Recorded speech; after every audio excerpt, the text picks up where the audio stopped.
ایک کنارے سے دوسرے کنارے تک اس کائنات کا فاصلہ اتنا ہے کہ اب تک 18 سے لے کر 20 ملین سال تک کا اندازہ ہے کہ ان کے ایک کنارے کا دوسرے کنارے تک اتنا فاصلہ ہے.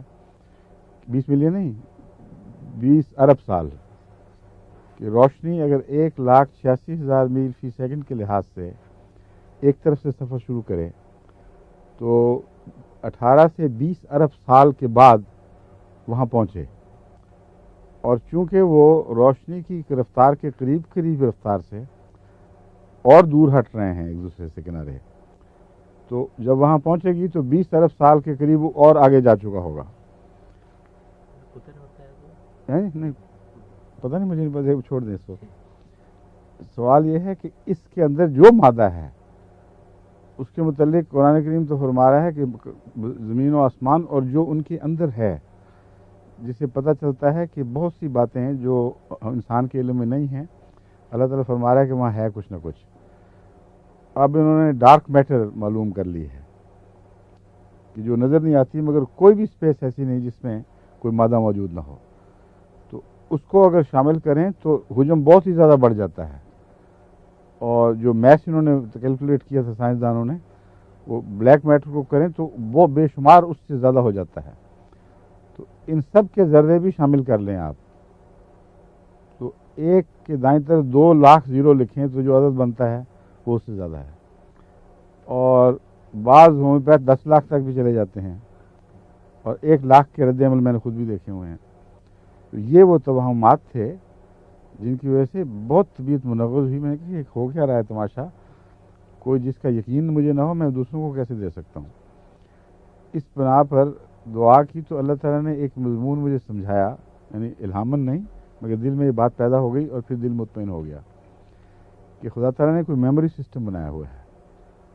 اور میموری سسٹم کا مطلب یہ ہے کہ ایک چیز جب دوسرے سے رابطے میں آتی ہے تو اس کے اصل ذرے خواہ اس سے چمٹے رہیں یا نہ چمٹے رہیں، اس کی یادداشت کی چھاپ پڑ جاتی ہے.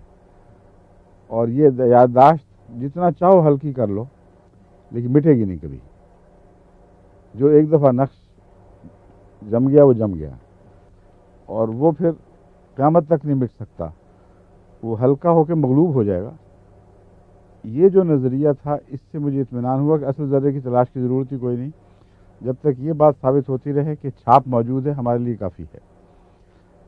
انگلستان آنے کے بعد چند سال پہلے مجھے ایک بات سے حیرت ہوئی کہ ایک دفعہ بہت بڑی بڑی خبریں اخباروں میں شائع ہوئیں کہ فرانس کے ایک نوبل laureate جو فزکس میں یا کسی اور مضمون میں، نہ اس میں غالباً بایو کیمسٹری میں، وہ نوبل پرائز حاصل کر چکا تھا، اس نے اور اس کے ایک ساتھی نے ایک ہومیوپیتھ سے مل کر تجربے کیے کہ یہ جو پوٹینسیاں بتاتے ہیں کیا بایو کیمیکلی جسم پر واقعتاً کوئی رد عمل ظاہر ہوتا ہے کہ نہیں.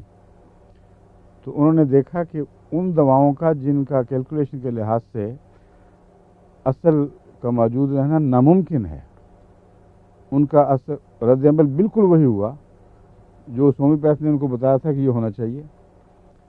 تو اس پر انہوں نے یہی تھیوری پیش کی، میموری تھیوری، اور اس کا عنوان یہی چھپا ہوا تھا کہ میموری تھیوری. اس پر بعض سائنسدانوں نے اس پہ اعتراض بھی کیے، پھر معاملہ آہستہ آہستہ ٹھنڈا پڑ گیا. لیکن جو اعتراض میں نے دیکھے ان کا جواب واضح موجود تھا، کیونکہ وہ انہوں نے اپنی طرف سے کسی مریض پر اس کو دہرایا جس کی وہ رد عمل نہیں ہوا بعضوں پہ. حالانکہ ہومیوپیتھک میں نشانے پر بیٹھنا ضروری ہے. جب تک صحیح تشخیص نہ ہو وہ دوا یہ تو نہیں کہ سلفر جس کو مرضی دے دو وہی رد عمل دکھائے گی. اس کا نظریہ ہے یہی کہ بالکل ان علامتوں سے ملتی جلتی بیرونی علامتوں والی چیز، کوئی بیرونی چیز جس میں وہ علامتیں ہوں، وہ دی جائے تو روح اس کے خلاف رد عمل دکھاتی ہے. یہاں میں نے روح کا لفظ بولا ہے اب، اس لیے کہ جو بھی رد عمل ہوتا ہے وہ اتنی لطیف حد تک لطیف در لطیف ہو چکا ہوتا ہے کہ اس کا جسمانی رد عمل کو تصور میں نہیں آ سکتا. انسان کی کانشیسنیس، سب کانشیسنیس میں بظاہر اس کا کوئی ریکارڈ نہیں معلوم ہوتا. تو عین ممکن ہے کہ یہ روح کا شعور اس لطافت کو محسوس کرتا ہو. اور تب میرا دماغ حضرت مسیح علیہ السلام کے اس ارشاد کی طرف گیا کہ روحانی ذریعے سے مجھے معلوم ہوا ہے اور روحانی پر زور دیا گیا ہے. تو یہ روحانی علاج ہے، مگر ان معنوں میں روحانی علاج نہیں جن معنوں میں لوگ کہتے ہیں کہ پیر فقیر نے دعا کر دی تو ہو گیا، کیونکہ یہ علاج تو بھینسوں پر بھی چلتا ہے اور بالکل مرغیوں پہ بھی چلتا ہے. راجستھان میں کافی کمائی کی ہوئی ہے مرغیوں کے علاج میں. تو اب دیکھ لیں آپ، روحانیت سے اس کا کوئی تعلق نہیں، دنیا کی کمائی کے ساتھ بھی تعلق ہے. جہاں درست بیٹھے وہاں درست بیٹھتا ہے. چنانچہ جانوروں کے استعمال علاج کے سلسلے میں ایک دوا ہے جس کو ڈاکٹر کینٹ نے اپنے میٹیریل میڈیکا، فلسفی اور ہومیوپیتھک میٹیریل میڈیکا میں لکھا ہے. بڑی خاص طور پر اس کی سفارش کی ہے کہ میرے تجربے میں یہ کافی مفید پائی گئی ہے دوا. وہ ہے اپھارے کی دوا. اور اس کا ڈاکٹر صاحب کو یاد ہے، تمہیں اشتہار چھپا کرتا تھا اکسیر اپھارا کیوریٹو. اب لوگ بے شک ان سے خریدیں، مگر دوائی میں بتا دیتا ہوں کیا ہے. وہ کالچیکم 200 ہے، وہ کینٹ نے پیش کی ہے.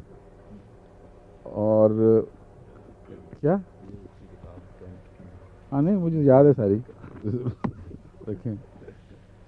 کینٹ نے ذکر کیا ہے کہ عام طور پر اس وقت جب کہ ان کی جانوروں کی کوکھیں بھر گئی ہوں ہوا سے اور پھول چکی ہوں، اور اس وقت لوگ ڈاکٹر کی بجائے قصاب کی طرف دوڑ رہے ہوں کہ اس کا چھری چلے اس کی اور جانور ہمارا گوشت تو بچ جائے کم سے کم. کہتے ہیں اس وقت بجائے اس طرف جانے کے اگر کالچیکم 200 کی کچھ گولیاں اس کے منہ میں ڈال دو تو دیکھو دیکھتے دیکھتے ٹھیک ہو جائے گا. ہماری اپنی وہاں گائے بھینسیں تھیں اور بھیڑیں بھی. ان جانوروں پر میں نے بارہا استعمال کیا ہے اور حیرت انگیز طریقے پر دیکھتے دیکھتے وہ ریلیز ہونا شروع ہو جاتی ہے ہوا، لیکن بعض دفعہ نہیں بھی ہوتی. اس لیے یہ تحدی کرنا ظلم ہے اور عقل کے خلاف ہے کہ ایسے چٹکلے انسان کے ہاتھ میں آ جائیں کہ جس میں خدا کی خدائی اس کے ہاتھ میں سب کنجیاں تھما کر ایک طرف بیٹھ رہے. کسی علاج میں تحدی کا دعویٰ غلط ہے. اور اس ضمن میں نے خود کر کے دیکھا ہے، وہ لوگ جو اس کو چٹکلے کے طور پر استعمال کریں کئی دفعہ جانور مر بھی جاتے ہیں. لیکن اور بھی تو وجوہات ہو سکتی ہیں کہ اور دوا تلاش کرنی چاہیے. جب ایک دوا کام نہ کرے تو کسی اور دوا کا سہارا لینا چاہیے. اسی طرح جانوروں کے علاج کے سلسلے میں ڈاکٹر غلام مصطفیٰ صاحب، وہ مسلم الدین صاحب کے عزیز ہیں، ان کے مسلم الدین ان کی بہنوئی ہیں غالباً، ڈاکٹر غلام مصطفیٰ ربا والے، وہ جن کو پنجابی میں ڈنگر ڈاکٹر. ڈنگر ڈاکٹر تو خیر اور قسم کا محاورہ ہے، لیکن ویسے وہ بڑے انسان ڈاکٹر ہیں، بڑے اچھے سلجھے ہوئے. میں جب احمد نگر جایا کرتا تھا میرے ساتھ سائیکل پہ وہ اور بعض بھائی بنگلہ دیش جن کو ہم کہتے تھے، یہ بھی ساتھ جایا کرتے تھے. تو انہوں نے مجھ سے ایک دفعہ ذکر کیا کہ ایک بیماری ایسی ہے جس کا ہمارے پاس کوئی علاج نظر نہیں آتا اور اب تک 100% اس میں موت واقع ہوتی ہے، اور وہ ہے سینگوں کا کینسر. سینگ میں نچلے حصے میں ایک کینسر ہوتا ہے اور اس کا کوئی علاج نظر نہیں آتا. اور مجھے یاد نہیں کہ کینٹ میں کہیں میں نے پڑھا تھا یا کسی اور جگہ کہ سورائنم سینگ کے کینسر میں مفید ہے. تو میں نے سورائنم کی 1000 طاقت دی، جو 1000 کا مطلب ہے 2000 صفر ہے، وہ بھی لفظ کوئی ہنسا ہمارے علم میں نہیں ہے. اور ڈاکٹر صاحب لے گئے اور دوسرے دن بانچیں کھلی ہوئی. انہوں نے کہا جی اس کو ہوا تھا جانور کو سینگوں کا کینسر اسٹیبلشڈ، اور میں نے دیا وہ ٹھیک ہونا شروع ہو گیا اور ہفتے کے اندر اندر وہ بالکل ٹھیک اور نارمل ہو گیا. پھر میں نے اور بھی بہت سے مریضوں پر اس کو استعمال کیا. ڈاکٹر صاحب نے بھی باقاعدہ یہ دوا اپنے پاس رکھ لی تھی. اب ان کا تجربہ بتائے گا کہ کتنے حصے میں ناکامی ہوئی، یہ بھی نوٹ کرنا چاہیے. بعض ہومیوپیتھ ایک قسم کے پیشہ ور اشتہاری بن جاتے ہیں، جو ان کو کامیابی دکھائی دے دے وہ بولتے رہتے ہیں اس کے متعلق، اور جو ناکامی ہے وہ چھپا کے بیٹھ جاتے ہیں. جس طرح پیشہ ور پیر نہیں ہوتے، ان کے بعد ہوتے ہیں دلال، ان سے کوئی قبولیت دعا ہو جائے تو وہ اس کا ذکر لیے بیٹھتے ہیں، جہاں نہ ہو سکے اس کو نظر انداز کر دیتے ہیں۔ تو خدا تعالیٰ کے معاملات میں حقائق کے اندر رہنا چاہیے، اور سائنسی ترقی تبھی ہو سکتی ہے اگر اپنے تجارب میں کامیابیوں کے ساتھ ناکامیوں کا بھی ریکارڈ رکھا جائے، اور پھر اور بھی کئی باتیں معلوم ہو جاتی ہیں اللہ تعالیٰ کے فضل کے ساتھ۔ تو بہرحال یہ جو بیماریاں ہیں ان میں جانوروں پر اثر انداز ہوتی ہیں دوائیں، اور بڑی قطعی طور پر ہوتی ہیں۔ ایک دوا پلسٹیلا ہے، اس کے متعلق بھی کہا جاتا ہے کہ یہ بہت سے خواتین کی پیدائش، بچے کی پیدائش کے وقت ان کے لیے مفید ثابت ہوتی ہے۔ وہ اس طرح کے بعض بریچ کیسز کہلاتے ہیں۔ بچے کے سر کی بجائے اس کی پیٹھ باہر کی طرف ہوتی ہے، اور اللہ تعالیٰ نے اس کو الٹا کر کے پیدائش کے وقت ایک ایسا طریقہ اختیار فرمایا ہے جس سے کم تکلیف سے وہ بچہ باہر آ جاتا ہے، لیکن اگر پیٹھ ہو تو جان کا خطرہ لاحق ہو جاتا ہے۔ اس کے لیے بعض دفعہ وہ اس طرح پھنستا ہے کہ عورت مر جاتی ہے لیکن وہ باہر نہیں آ سکتا، تو اس کو بریچ کیس کہتے ہیں۔ ایسے میں آج کل آپریشن ہو جاتے ہیں۔ تو بریچ کیسز کے متعلق پلسٹیلا 200 ایک بہت مفید دوا ہے۔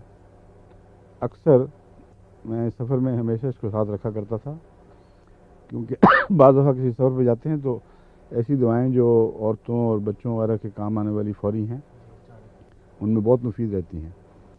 تو پلسٹیلا کا میں نے تجربہ کیا ہے، اکثر کام آتی ہے مگر کئی دفعہ نہیں بھی آتی۔ ایسی صورت میں جو ہومیوپیتھ متصب ٹائپ کے ہیں وہ کہتے ہیں جی سوال ہی نہیں پیدا ہوتا، بے شک اس کو اور کوئی علاج نہ کرو، یہ بے وقوفی ہے اور بعض صورتوں میں ظلم بھی بن جاتا ہے۔ ہومیوپیتھی کریں لیکن اپنی کمزوری کو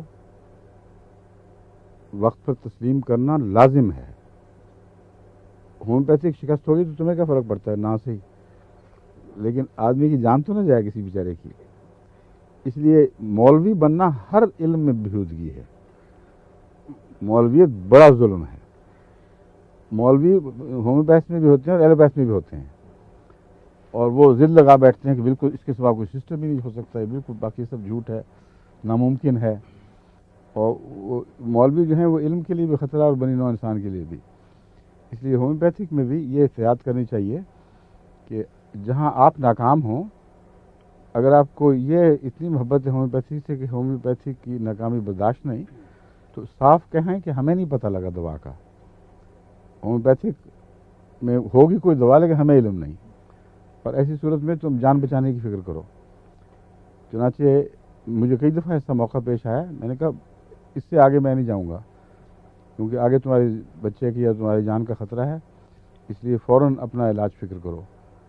اور کئی دفعہ ایسا ہوا ہے کہ جو علاج نہیں ہو سکا یہاں وہ وہاں بھی نہیں ہو سکا، لیکن اس سے کم یہ تو دل پر ایک داغ نہیں لگنا تھا کہ شاید وہاں چلا جاتا تو کچھ بہتری ہو جاتی۔ مگر کئی دفعہ ایسا بھی ہوا ہے کہ جب ہمارے بس میں نہیں تھا، ایلوپیتھک علاج سے بالکل شفا یاب ہو گیا۔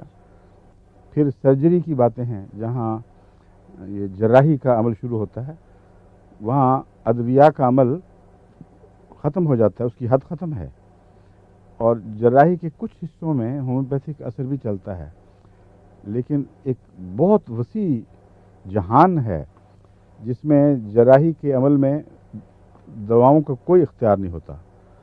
اب ہڈی ٹوٹ کے الگ الگ ہوئی ہے کہ ہومیوپیتھ بیٹھا دوائیاں دیتا رہے کہ نہیں جڑ جائے گی، وہ سیدھی ہوگی تو جڑے گی، لیکن اس کو سیدھا کرنے کے لیے جو میکینیکل مینز ہیں وہ ضروری ہیں۔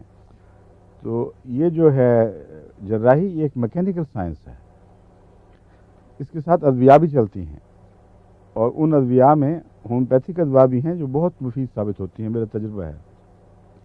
لیکن جو بیمار ہے جراحی کا، اس کو اس کے سپرد کرنا چاہیے، تم اس کو سنبھالو۔ اسی طرح میں ذکر کر رہا تھا، سفر کے دوران مجھے جو خواتین کی بیماریوں میں موقع ملے ہیں، ان میں ایک شاید میں نے پہلے بات بتائی تھی، یہ سندھ میں جو واقعہ ہوا تھا۔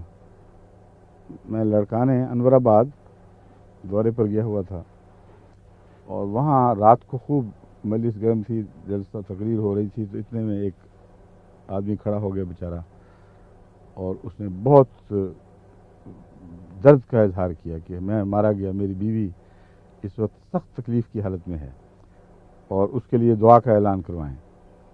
تو میں نے کہا ہم دعا کرتے ہیں، مگر بتاؤ تو صحیح کہ تکلیف کیا ہے۔ اس نے کہا ایک ہومیوپیتھ آیا تھا یہاں، وہ تسہیل ولادت کی ایک دوائی دے کے گیا، اور وہ دوائی ایسی الٹی پڑی ہے کہ ڈاکٹرز نے کہا ہے کہ اس کی عورت کا جو رحم کا منہ ہے وہ اس طرح سکڑ چکا ہے، اس طاقت کے ساتھ تشنج ہے کہ ہمارا کوئی علاج کام نہیں کر رہا، اور اب وقت نہیں ہے کہ تم ہسپتال پہنچاؤ اور وہاں آپریشن کے ذریعے بچہ پیدا ہو سکے، اس لیے ہم کچھ نہیں کر سکتے۔ یہ حالت تھی، اور اس وقت مجھے یاد آیا کہ جو علامتیں وہ بتا رہا تھا اس کا علاج کولوفائلم ہے، اور میں کولوفائلم بھی 200 طاقت میں اپنے پاس رکھا کرتا تھا۔ میں نے اس کو کولوفائلم دی کہ دعا ہم کرتے ہیں اور تم یہ جا کے دو اور پھر بتانا۔ کوئی 10-15 منٹ کے اندر اندر ہی وہ ہاتھ میں مرغی پکڑی اور دوڑا دوڑا آ رہا تھا۔ میں کہ کیا ہوا ہے؟ مرغی محبت کے اظہار کے لیے تحفے کے طور پر کہ صحت مند پیارا بچہ پیدا ہوا ہے، اور دوائی دینے کے چند منٹ کے اندر اندر بیوی کو سکون مل گیا، اور پھر وہ ساری ریلیکسیشن ہو گئی اور خدا کے فضل سے ٹھیک ٹھاک بچہ ہو گیا۔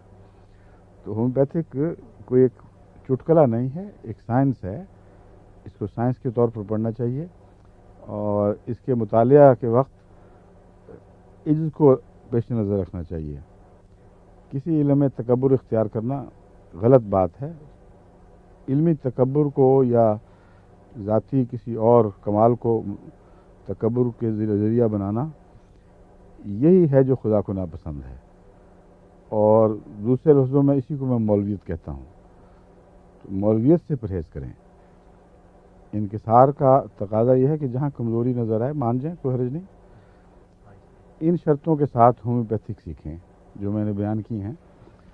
اب اس سلسلے میں آپ کو یہ بتاتا ہوں اگلی بات، دفاع کا جہاں تک تعلق ہے، سائنسدانوں نے دفاعی نظام پر اتنی تحقیق کی ہے، لیکن ابھی تک اس کو آخر تک اس پر محیط نہیں ہو سکے، نہ ہو سکتے ہیں کبھی۔ لیکن ایک بات قطعی طور پر نظر آ چکی ہے کہ جو اندرونی نظام ہے وہ اتنا مربوط اور اتنا ترقی یافتہ ہے کہ کوئی ایوولوشنری تھیوری، کوئی ایوولوشنری نظریہ اس کا حل پیش نہیں کر سکتا کہ کیسے ممکن ہوا۔ اب تک تو یہی علم ہے ڈاکٹروں کا یا سائنسدانوں کا کہ سینٹرل نروس سسٹم سے خون کے اندر دوڑنے والے خلیوں اور ان گلینڈز کا جن میں وہ دفاع پیدا ہوتے ہیں کوئی تعلق اور کنٹرول نہیں ہے۔ لیکن میرے نزدیک یہ 100% درست نہیں ہے۔ بظاہر الگ نظام کام کر رہا ہے، لیکن جو دماغ کا جو ہے، روح کا کنٹرول، وہ ہر چیز پر ہے، اور روح کا رد عمل ہے، خواہ وہ باقاعدہ نروس سسٹم کے ذریعے وہاں جاتا وہ دکھائی دے یا نہ دے، لیکن جسم کے ہر مادے پر روح کا ایک اثر ہے۔ وہ کس طرح اثر وہ دکھاتی ہے ہمیں علم نہیں ہو سکا، لیکن اب تک کی تحقیق جو بتاتی ہے وہ یہ ہے کہ انڈیپینڈنٹ ایک آزاد نظام ہے دفاع کا، اور جو اتنا مربوط اور اتنا مکمل ہے کہ اس کو پڑھتے ہوئے ہوش اڑ جاتے ہیں کہ کیسے ممکن ہوا یہ۔ جب جسم میں کوئی ایسا مادہ داخل ہوتا ہے جس کو وہ کہتے ہیں فورن باڈی، جس کو جسم رد کرنا چاہتا ہے غیر سمجھ کر، تو اس پر کیا ہوتا ہے؟ پہلے کچھ گلینڈز ہیں جو اس کو ایک خاص قسم کا سیل تیار کر کے روانہ کرتے ہیں، یا کئی سیل تیار کرتے ہیں جو ان کی فوراً پروڈکشن ہوتی ہے، یا پہلے سے موجود تھے تو وہ ریلیز کر دیے جاتے ہیں۔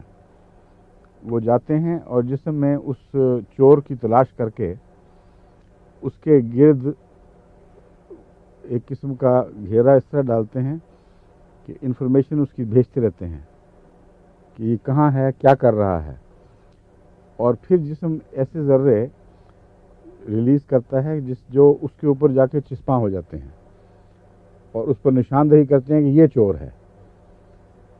پھر دفاع کے نظام کو حکم دیتا ہے کہ چور اس قسم کی چیز ہے, اتنا بڑا ہے, یہ اس کی عادتیں ہیں, اور اس کو مارنے کے لیے جو ضروری قوائف ہیں وہ یہ ہیں. اس کے بعد جو دفاعی فوج خدا تعالیٰ نے نظام بنا رکھا ہے وہ میڈ ٹو میجر پیدا کی جاتی ہے. لاکھوں قسم کے دفاعی سیل ہیں جو پیدا ہو سکتے ہیں, اور ہر حملے کے لیے الگ سیل ہونا ضروری ہے جو بعین ہی اس کے مقابلے کی طاقت رکھتا ہو, اس کے مطابق ہو. وہ جب پیغام دیتے ہیں ذرے, جو پیغامبر ہیں وہ باقاعدہ بھیجتے ہیں میسنجرز, وہ RNA کے ذریعے کہ یہ چیزیں یہاں ہو رہی ہیں. اس پر کوئی چیز آرڈر پہنچاتی ہے, خون کے گودوں میں, نہ جسم ہڈیوں کے گودے میں, جہاں جہاں بھی یہ چیزیں بن رہی ہیں دفاعی, ان کو کہتے ہیں کہ ہمیں اس قسم کے وائٹ سیلز چاہیے اتنی تعداد میں, اور ریلیز کر کے بھیج دو. وہ پھر حملہ کر کے پہنچتے ہیں وہاں, اور آنن فانن اس کو لپیٹ کر, اکثر بڑے ہوتے ہیں جو ان کو لپیٹ کر آپ بھی مر جاتے ہیں, ان کو بھی ڈسٹرائے کر دیتے ہیں. اور اس طرح وہ نظام جو ہے وہ آپ کا ہر وقت دفاع کر رہا ہے, اور یہ دفاع ہر لمحہ جاری ہے, اور انسان کو پتہ ہی نہیں کہ کیا ہو رہا ہے. اب اس کی مثال ہے خون کا اجتماع. ایک طرف آپ دیکھتے ہیں کچھ دیر کے بعد وہ سوجنا شروع ہو جاتا ہے, اور ایک پیڑا پھوڑا یا اس قسم کی کوئی چیز ابھرتی ہے, یا کیل ابھرتا ہے. وہ کیا چیز ہے جس نے خون کو کھینچا ہے؟ وہ یہی نظام ہے. وہاں دراصل کوئی جراثیم داخل ہوئے تھے, اس نے جلد میں یا کسی جگہ کسی کیڑے نے, کسی جرم نے اپنی جگہ بنا لی. اس کے متعلق اطلاعیں بھیجی گئیں نظام کو, اس کے مقابل پر ایک فوج روانہ کی گئی. وہ خون جو وہاں جمع ہو رہا ہے اس میں وہ فوج ہے, وہ اس سے لڑتی ہے, اور جو مار دیتی ہے وہ پیپ بن رہی ہے. تو جو پیپ آپ دیکھتے ہیں کچھ دیر کے بعد پھوڑا پکا اور پیپ پھوٹ پڑی, وہ یہی فوجوں کی لڑائی کے بعد جو کشتوں کے پشتے لگ جاتے ہیں, ان کی لاشوں کو پھر نکالنے کے لیے جسمانی نظام اوپر کی جھلی کو پھر کاٹنا شروع کرتا ہے, اور اس کو اندر سے باہر کی طرف حرکت دینا شروع کر دیتا ہے. اس لیے آپ اگر خود نہ بھی اس کو نکالیں تو کچھ عرصے کے بعد یا وہ پھوٹ کر نکل جائے گا, یا اندر پھر جھاڑو دینے والے سیلز بھی موجود ہیں, وہ اس کو لیتے ہیں اور کڈنیز کے ذریعے, پسینے کے ذریعے, دوسرے ذرائع سے اس مادے کو نکالنا شروع کر دیتے ہیں. یہ اتنا کامل نظام ہے دفاع کا, اس کو عام کے ذریعے کس طرح اپنے فائدے میں استعمال کیا جا سکتا ہے, یہ سوال ہے جس کا ہومیوپیتھک سے تعلق ہے. ہومیوپیتھی فلسفے کے مطابق جب آپ نے کسی دوا کا مزاج سمجھ لیا تو اس قسم کی کوئی بیماری جب آپ کسی مریض میں دیکھیں گے تو شناخت کریں, اور ہر مرض کو ایک لیبل یا ہر مریض کو ایک لیبل دیا جا سکتا ہے, یہ پلسٹیلا ہے, یہ آرسنک ہے, یہ فلاں ہے, یہ فلاں ہے. بالعموم یہ دیکھا گیا ہے کہ ایک مریض کا ایک مزاج ہے, اور اگر اس کی بیماریاں ہر الگ الگ دوا کے ذریعے قابو کرنا مشکل ہوں تو آپ اس کو مزاجی دوا دیں تو بہت حد تک اسی سے فائدہ ہو جائے گا. مزاج سے مراد یہ ہے کہ ایک شخص کو ہم کہتے ہیں پلسٹیلا ہے, مثلا پلسٹیلا مزاج میں نرمی اور رونے کی طرف مائل ہونا اور نسوانی کیفیات کا غالب ہونا, یہ ایک اس کا مزاج کا بنیادی مرکزی حصہ ہے. اس لیے اگر کوئی مرد ہو یا عورت ہو, اس سے بحث نہیں, جس میں پلسٹیلا کی علامتیں مزاج کی پائی جائیں اس کی بہت سی بیماریوں میں پلسٹیلا مفید ہوگی, لیکن لازم نہیں ہے کہ پلسٹیلا ہی سے اس کی ساری بیماریاں دور ہوں. لیکن پلسٹیلا کے مزاج کے ساتھ کچھ اور بھی باتیں اس میں وہ بھی دیکھنی پڑتی ہیں. مثلا پلسٹیلا کے ساتھ نرمی بھی ہے, لیکن جسم گرم ہے, ہاتھ پاؤں جلتے ہیں, اور بعض صورتوں میں پاؤں جلتے ہیں تو ہاتھ نہیں جلتے, اسی لیے ایسی عورتیں جو اپنے پاؤں سوتے میں باہر نکال دیتی ہیں، خاص سردیاں بھی ہوں، ان کو پاؤں کے اوپر کپڑا پسند نہیں آتا، وہ عموماً پسٹیلا کو ظاہر کرتی ہیں، لیکن آگے پھر تصادم کا امکان ہے۔ ایک عورت کا جسم پسٹیلا کا ہو اور مزاج سرسخت ہو تو وہاں پسٹیلا کام نہیں کرے گی۔ ایک شخص کا مزاج پسٹیلا کا ہو اور بعض دوسری علامتیں اس میں موجود نہ ہوں تو وہ پسٹیلا کو قبول نہیں کرے گا۔ تو اس لیے اتنا آسان سسٹم نہیں ہے کہ کسی مزاج کو سمجھ کر آپ کہیں لو جی اب دوا لگی۔ بہت سے اندرونی تصادم پائے جاتے ہیں، مثلاً رونا اور رونے کی طرف میلان نیٹرمیور میں بھی پایا جاتا ہے، اور اسی لیے بعض ڈاکٹرز نیٹرمیور کو پسٹیلا کا کرونک کہتے ہیں۔ اور یہاں ایکیوٹ اور کرونک، حاد اور مزمن کا فرق بتانا ضروری ہے۔ حاد کہتے ہیں ایکیوٹ کو، ایکیوٹ سے مطلب ہے کہ کوئی چیز بیماری فوراً ظاہر ہو یا آہستہ بھی ہو مگر ذرا جلدی مکمل ہو، اور پھر یا مریض کو ساتھ لے جائے یا چھوڑ جائے اور پھر بالکل اس کا پیچھا چھوڑ دے۔ اس میں مثال کے طور پر نمونیا ہے اور پیچش ہے، سیپٹک ڈائریا، ایسا اسہال، ہیضہ وغیرہ، یہ سب بیماریاں جو ہیں یہ حاد کہلاتی ہیں۔ ان میں کچھ بیماریاں ہیں جو نسبتاً لمبا ہونے کا مزاج رکھتی ہیں، مثلا ٹائیفائڈ ہے، وہ حاد بھی ہے ایک پہلو سے اور مزمن بھی ہے کہ اگر وہ بگڑ جائے تو بعض دفعہ سالوں تک پیچھا نہیں چھوڑتا۔ تو اس طرح انہوں نے بیماریوں کو تقسیم کیا ہوئے حاد اور مزمن میں۔ تو بعض دواؤں کو حاد کہہ دیتے ہیں، بعض کو مزمن، دواؤں کو بھی، اس لیے کہ پسٹیلا کا زیادہ تر تعلق آنے جانے والی مرضوں سے ہے، لیکن وہ مرضیں اگر ٹھہر جائیں تو کہتے ہیں اس کا اوپر کا مزاج جو مزمن ہے وہ نیٹرمیور یعنی ٹیبل سالٹ ہے، اور ٹیبل سالٹ اگرچہ ہم روز کھاتے ہیں، ہمارا منہ ہر وقت سالٹ سے بھرا رہتا ہے، اس کے باوجود جس کو ہومیوپیتھک پوٹینسی میں جب اس کو دیا جائے تو یہ اثر کرتا ہے، اور اس کے مزاج میں رونے کی طرف میلان شامل ہے، گہرے غم اور ان کے بد اثرات شامل ہیں۔ غم سے خصوصاً جو لوگ پاگل ہو جاتے ہیں ان میں نے دیکھا ہے نیٹرمیور کافی مفید اثر دکھاتی ہے۔ ایک دفعہ ایک ہومیوپیتھک ڈاکٹر جو تھیں پنڈی میں، وہ بہت قابل مشہور ڈاکٹر تھیں، غالباً عیسائی تھیں، ان کی ایک بہن کی متعلق ان کو مشکل پڑی تھی، وہ ٹھیک نہیں ہو رہی تھی، تو میں نے حضرت مسلم موعود کی بیماری میں ان سے ایک دفعہ مشورہ کیا تھا، تو انہوں نے جو علامتیں بتائی میں نے کہا تو نیٹرمیور کا کیس ہے، نیٹرمیور 200 بھیجوائیں۔ اس کے بعد ان کا بڑا خوشی کا اظہار ہوا کہ وہ اس سے فائدہ ہوا۔ تو بیماریاں بے شمار قسموں کی ہیں، دوائیں بھی بے شمار قسموں کی ہیں، ہم عموماً لیبل لگاتے ہیں کہ یہ فلاں حاد ہے، فلاں مزمن ہے۔ نیٹرمیور کو اسی لیے پسٹیلا کا مزمن ہی نہیں بلکہ اگنیشیا کا مزمن بھی کہا جاتا ہے۔ اگنیشیا ایک عام پھل کھانے والا پھل ہے، یعنی پپیتا، پپیتے سے جو دوا بنتی ہے اسے اگنیشیا کہتے ہیں، اور اگنیشیا کا غم سے بہت تعلق ہے۔ غم سے پیدا ہونے والی تکلیفیں اور خود غم کا جسم پر غلبہ کرنا، اس کا علاج اگنیشیا ہے۔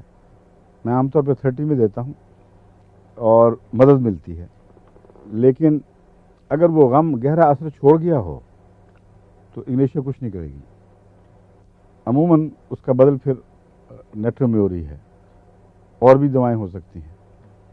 پھر یہ بھی ضروری ہے ہومیوپیتھ کے لیے کہ ان اصطلاحوں کے چکر میں پڑھ کے اپنے تجربے کو محدود نہ بنا بیٹھے۔ یہ بھی دیکھنا پڑتا ہے کہ کسی بیماری کا کون سا اثر مزمن بنا ہے۔ مثلا اگنیشیا میں تشنج بھی پایا جاتا ہے، اسی لیے اگنیشیا کے مریض کو ہچکی آتی ہے۔ اب جب تک آپ اس کی روح کو نہ سمجھیں، اس کے مرکزی اثر کو پہچانے نہیں، ایسے کیسز میں جہاں کتابیں آپ کی مدد نہیں کرتی اور کچھ مشکلات پیش ہوتی ہیں، آپ کچھ بھی نہیں کر سکیں گے۔ اس کا ایک اثر تشنجی ہے. یہ دیکھنا ہے اس تشنجی کا اثر کا کس کس سے تعلق ہے. نیٹریمور سے نہیں ہے, اس کا نکسوامیکا سے ہے, اس کا میک فاس سے ہے, اس کا بیلاڈونا سے ہے, اور ایسی دوائیں جن میں تشنج پایا جاتا ہے ان سے تعلق ہے. ایک دفعہ میرے پاس ایک مریض کے متعلق اطلاع ملی کہ وہ اس کو ایسی ہچکی ہے جو کسی قیمت پہ بند نہیں ہو رہی. اس کو ٹرائی کیا, میں نے اس پہ نکسوامیکا بھی استعمال ہو چکا ہے, بیلاڈونا بھی استعمال ہو چکا ہے, اور سب ناکام رہے ہیں. تو تشنجی دواؤں میں پھر تلاش کرنا چاہیے نا کہ جو ڈاکٹروں نے لکھا ہو کہ اس کا مضمن یہ اور اس کا مضمن فلاں. تو مجھے خیال آیا کہ جو تشنج میں شدید ترین دوا ہمارے پاس ہے جس سے مرگی بھی پیدا ہوتی ہے وہ کیوپرم ہے, اور اس کا خصوصاً انتڑیوں کے زہروں سے تعلق ہے. تبھی ایسے ہیضے میں جس میں انتڑیوں میں ہیضہ ایسے زہریلے مادے پیدا کر دیتا ہے کہ اس سے شدید تشنج ہوتا ہے, اور ایسا مریض بڑی تکلیف سے مرتا ہے. اس کی پنڈلیوں میں خصوصیت سے تشنج پیدا ہوتے ہیں, انگلیاں مڑتی ہیں اور رنگ نیلا ہونے کی طرف مائل ہوتا ہے, اور وہ تشنج جو ہے وہ ناقابل برداشت تکلیف پہنچاتا ہے. اور ایسے مریض کے متعلق ڈاکٹروں نے, جب آپ ہومیوپیتھک کتابوں میں پڑھیں گے تو کہیں گے بعض مریض ایسے ہیں جن کو کوپیس یعنی کھلے اسہال لگتے ہیں, اور ان میں وریٹرم ایلبم کا نام لیا جاتا ہے ایک. لیکن بعض ایسے مریض ہیں ہیضے کے جن میں تھوڑا تھوڑا اسہال نکلتا ہے لیکن پیٹ پھولتا ہے اور تشنج ہوتا ہے. اب وہ تھوڑے تھوڑے کی بحث نہیں ہے, اصل میں وجہ یہ ہے کہ وہ بنیادی چیز تشنج ہے. جب تشنج پیدا ہو تو انتڑیوں کو کھلی چھٹی نہیں ملتی کہ اندر جو گند پیدا ہو رہا ہے اس کو باہر نکالیں. تھوڑا سا چلتا ہے تو ایک دم تشنج ہو جاتا ہے. اس لیے مزاج سمجھنا, میں آپ کو مزاج کی بات کروں, یہ مثالیں دے رہا ہوں کہ آپ نے اگر ہومیوپیتھک پڑھنی ہے تو ہومیوپیتھک ڈاکٹروں نے جو کتابوں سے پڑھ پڑھ کر باتیں لکھی ہوئی ہیں ان کو سرسری نظر سے نہ دیکھیں, کوشش کریں کہ مزاج میں ڈوبیں اور کنو معلوم کریں. پھر آپ کو بار بار کتابیں دیکھنے کی ضرورت نہیں پڑے گی. اور اس مریض کو مثلا مجھے اس تشنج کی نظر سے خیال آیا کہ اگرچہ ہومیوپیتھک دواؤں میں جہاں میں نے ہچکی کا دیکھا اس میں کیوپرم کہیں نہیں پڑا تھا, میں نے اس کو کیوپرم بھیجا اور اسی دن اللہ کے فضل سے وہ شفایاب ہو گیا. حیرت سے اس کا خط یا فون ملا تھا کہ میں تو حیران رہ گیا ہوں. وہ کئی دنوں کی مرض جو جواب ہی نہیں دے رہی, برا حال ہو چکا تھا, وہ چند گھنٹے کے اندر اندر بالکل ٹھیک ہو گئی. تو ہومیوپیتھک میں اللہ تعالیٰ کی فضل سے شفا کا مادہ بہت ہے مگر تشخیص بہت مشکل کام ہے. کھلے ذہن کے ساتھ دواؤں کے مزاج سمجھ کر پھر آپ علاج کریں گے تو انشاءاللہ تعالیٰ آپ کو فائدہ ہوگا. تو تشنجی دوائیں اور بھی بعض اپنی خاصات علامتیں رکھتی ہیں. مثلاً بعض تشنج گرمی سے بڑھتے ہیں, اور ان تشنجوں میں بیلاڈونا اور اس کا کیوپرم کا مزاج ملتا ہے. بیلاڈونا میں خون کا رش ایک طرف اتنا زیادہ ہوتا ہے شدت کے ساتھ کہ اس کو کم کرنے کے لیے ٹھنڈا کرنا پڑتا ہے. جس طرح آج کل اب ڈاکٹروں میں ٹھنڈی ٹکور گرم ٹکور کے محاورے چل پڑے ہیں, اس طرح وہاں ٹھنڈی ٹکور فائدہ دے گی. اور میکفاس ایسی ہے جس کو گرمی فائدہ دیتی ہے, مریض ٹھنڈا ہوتا ہے مزاج کا. نیٹریمیور کا مریض بھی عموماً مزاج کا ٹھنڈا ہے, اس کے ہاتھ پاؤں اکثر ٹھنڈے رہتے ہیں. سورائنم کا مریض ہے وہ بھی بہت سردی محسوس کرتا ہے, اور خاص طور پر پاؤں تو بعض دفعہ وہ گرم ہوتے ہی نہیں, جو مرضی کر لو. اس دفعہ قادیان میں یہ میرے کام آئی تھی. میری بیٹی اونا کو وہاں ایک دم سردی کا دورہ اس طرح پڑا کہ جسم میں حرارت جوابی پیدا ہی نہیں ہو رہی تھی, کیونکہ قادیان میں شوق تھا بہت حد پھرنے کا ادھر ادھر, اور احتیاط نہیں رہی. پاؤں بالکل ٹھنڈے ہوئے تھے. تو نکلی نہیں بستر سے ناشتے کے لیے. میں نے کہا جا کے دیکھوں تو صحیح. پتہ لگا کہ وہ کہتے ہیں میں تو نکل سکتی نہیں, ہیٹر جلا ہوا ہے, لحاف پڑا ہوا ہے, لیکن پاؤں گرم نہیں ہو رہے. تو میں اس کے لیے سورائنم لے گیا 1000 یا 200 میں, اس کے منہ میں ڈالی, اور کب تھوڑی دیر کے بعد بتانا. تھوڑی بار ہنستے کھیلتے کہتے ہیں میں حیران ہوں, مجھے گرم ہوتے دیکھے ہیں پاؤں, یوں لگتا ہے سرسراہٹ ہوئی ہے اور پاؤں گرم ہونے شروع ہو گئے. ایلوپیتھک نظام میں اس قسم کی چیزیں نہیں ہیں. بہت فائدے والی دوائیں ہوں گی, لیکن نظام وہ نہیں ہے جو رد عمل سے فائدہ اٹھائے. اس لیے رد عمل سے فائدہ اٹھانے کے لیے سب دوائیں ہیں, اور رد عمل کے لیے ضروری ہے کہ جس طرح خدا نے دفاعی نظام میں صحیح تشخیص کا ایک عظیم الشان نظام بنایا ہوا ہے. آپ کی تشخیص اس تشخیص کے نظام کے مطابق ہوگی تو صحیح نتیجہ نکلے گا, اگر نہیں ہوگی تو میٹھا کھلائی جائیں گے, کچھ بھی نہیں فائدہ ہوگا.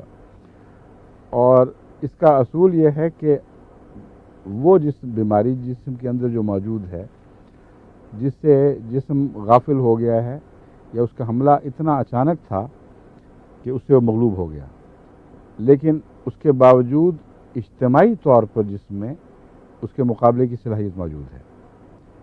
ایسے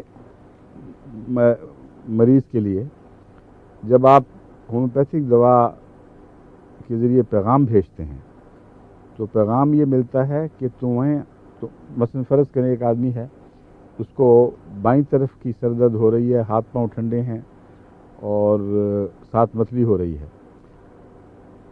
اگر ایسی دوا آپ کو معلوم ہو کہ اس کے کھانے ایسا زہر کہ اس کے کھانے سے بائیں طرف کی سر درد ہوتی ہے, متلی ہوتی ہے اور ہاتھ پاؤں ٹھنڈے ہوتے ہیں, تو جب آپ ہومیوپیتھک پوٹینسی میں اس کو دوا منہ میں ڈالتے ہیں تو اس کی روح یہ پیغام محسوس کرتی ہے کہ مجھ پر ایسا حملہ ہو رہا ہے, باہر سے مجھ پر کوشش کی جا رہی ہے کہ تمہارے ہاتھ پاؤں ٹھنڈے ہو جائیں, تمہارا سر بائیں طرف سے دکھنے لگے اور متلی ہو.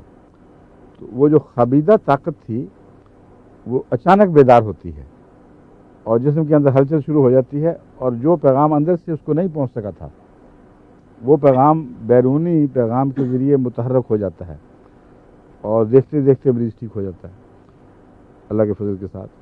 اب ہم یہ نہیں کہہ سکتے کہ سر درد کیوں شروع ہوئی تھی, کیا ہوا تھا, لیکن ہمیں یہ پتہ ہے کہ فلاں زہر میں ایسی ہی علامتیں پیدا کرنے کی صلاحیت ہے. تو ہومیوپیتھک کا نظام اگر حسابی زبان میں بیان کیا جائے تو جیسے ہم حساب کیا کرتے تھے الجبرا میں کہ فرض کرو اصل زر 100 ہے, اگر فرض کرو اصل زر 100 ہے اور اصل زر واقعی 100 ہو تو ایکویشن برابر آئے گی, ورنہ غلطی نکلے گی. پھر آپ اس کو ٹھیک کرتے چلے جائیں گے یہاں تک کہ وہ حسابی اعداد درست ہو جائیں گے جن کا اصل زر واقعی 100 بنتا ہو, پھر صحیح جواب بیٹھے گا. تو ہم یہ فرض کرتے ہیں کہ فرض کرو ایکونائٹ سے ملتا جلتا کوئی زہر اس مریض کو بیمار کیے ہوئے ہے. اگر واقعتاً ایسا ہو تو ایکونائٹ کام کر جائے گا, یعنی اصل بیماری کو دور کرے گا. پھر یہ فرق ہے ہومیوپیتھک طریقہ علاج اور دوسرے علاج میں. ابھی کہتے ہیں 1 منٹ سے رہ گیا, تو پھر اب باقی پھر سے انشاءاللہ. ہر روز ضروری نہیں ہے, کسی دن کر لیا کریں گے, کسی دن نہیں کریں گے. ہاں, کولیسٹرول کو کم کرنے کے لیے پوچھا ہے مبشر صاحب نے, پھر صحیح میں انشاءاللہ دوائی دوں گا اس کے لیے, اور نسخے بھی کل, باقی باتیں پھر صحیح. اچھا, السلام علیکم, خدا حافظ, فی امان اللہ.